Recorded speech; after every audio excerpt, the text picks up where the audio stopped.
New York City. I'm one of the spokesmodels for the HIV Stop. And I've been HIV positive for We're almost not where we 26 should years be, now. but thank God we're not where we used to Reach be. you But and I let you think know so. that you are not alone out there.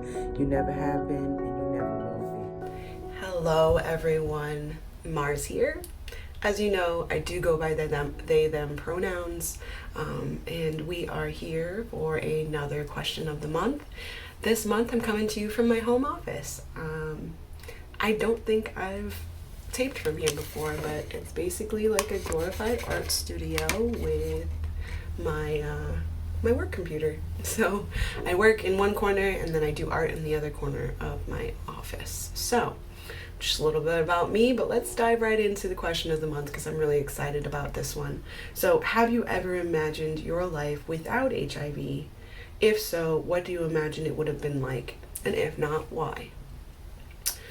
So, for me to have imagined my life without HIV, I would kind of have to know what a life without HIV looked like.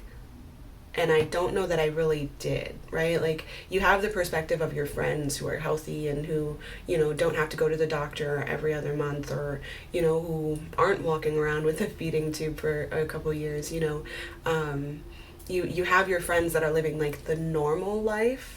When you're born with HIV, majority of us were very sick kids. I know I was. And so I didn't get to enjoy my childhood. I didn't get to enjoy the same things that typically you would as a kid. And where that translates is, even as a kid, I always said I wouldn't wish for a cure. That was like the common question was, if there was a cure, would you take it? And, the answer continues to be no. I don't know life without HIV. And it has definitely molded me into the person that I am today, knowing my biological parents and what it is that they went through and what they gave up in order to, help me grow into a life where I was supported and taught what a healthy lifestyle and, healthy regimen is. I wouldn't trade my life for anything, no matter how rough it was when I was a kid, because it's really, really molded who I am today. It's why I'm sitting here telling you my story. It's why I, am finally at a point where I can dream. I'm thinking more than a year or two ahead. I have an amazing partner who's really helping me try to envision and helping me envision what a true future, a long-term future can look like. And that's not something that I ever really took the time to think too much about when I was younger or even as a kid. Most people think about the car, the house, like the American dream, right? Like that's what you're after. But for me, I don't know that I was ever really after that. I think I've always just been after stability, to be able to sustain and keep myself stable for myself. Just like when I was a kid and I was taught to advocate for myself. Same goes as an adult. I need to have a stable life in order to ensure that I am, staying healthy, continuing my medication, continuing to go to my doctor's appointments like I need to.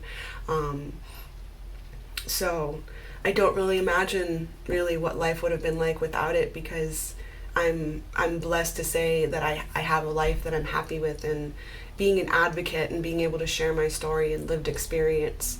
And, anyone who is listening, if I've, made any kind of impact at all, if I've, given you any ounce of relativity, to know that you're not alone and to know that there is more to life than just HIV. And even coming from someone who was born positive and that's all I know, I'm learning, in the last couple of years, I've really truly learned how to set a goal long term, and that it's okay, because I'm more likely to be here than not, thankfully, based on, my health and my undetectable status. But that's a newer concept for me, and I'm 33. And I still struggle to make long-term goals and really truly believe that there's a future to be had. But that's just because I lived every day as a kid in every moment. It was just about that moment, that month, that year. I wasn't really raised to think about the rest. It was one of those, don't worry about the rest, just worry about right now. Just worry about getting better. And I did. And here I am, and I wouldn't trade it for anything. So that's my take on this month's question. It's been an amazing year. I've enjoyed very, very much doing these videos for you and answering your questions. Please feel free to find me on social media. I am very, very, very happy to have brought everything I have to you to this year. And next year, get ready because I'm bringing more. Have a good one.